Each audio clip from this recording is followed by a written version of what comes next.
মমতা ব্যানার্জি মাকারি বাড়ি sky walk করলে তখন কোয়েশ্চেন হয় না? মমতা ব্যানার্জি দক্ষিণেশ্বর মন্দিরে স্কাই ওয়াক করলে তখন কোয়েশ্চেন হয় না?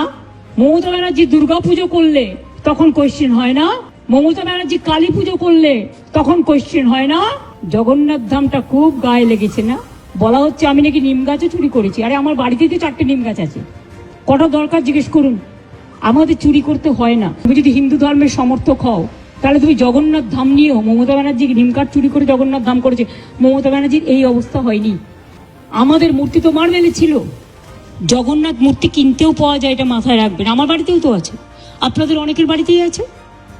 ওটা নিয়ে এসছেন দৈত্যপতি, যে জায়গা থেকে বলছে সে জায়গা থেকে নয়। তাকে কাল ডাকা হয়েছিল, আমি শুনেছি। তিনি স্টেট বলে দিয়েছেন, না তোমরা যেটা বলছো সেটা নয়, এটা আমি আমার নিজে অন্য জায়গা থেকে করেছি। এত গায়ে লাগছে কেন? আমরা তো সবাই পুরীতে যাই, কই আমরা তো এই কোয়েশ্চেন করি না?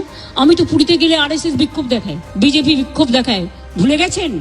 লজ্জা করে না? আর জগন্নাথ ধাম নিয়ে এত হিংসা।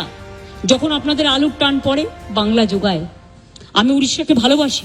যখন আপনাদের সাইক্লোনে ইলেকট্রিসিটি সব ভেঙে যায়, সমস্ত রাস্তার পাইপগুলো, ওয়্যারগুলো নষ্ট হয়ে যায়, আপনারা আমাদের ইঞ্জিনিয়ার চান আমাদেরও সাইক্লোন হয়, তা সত্ত্বেও আমরা কিন্তু পাঠাই।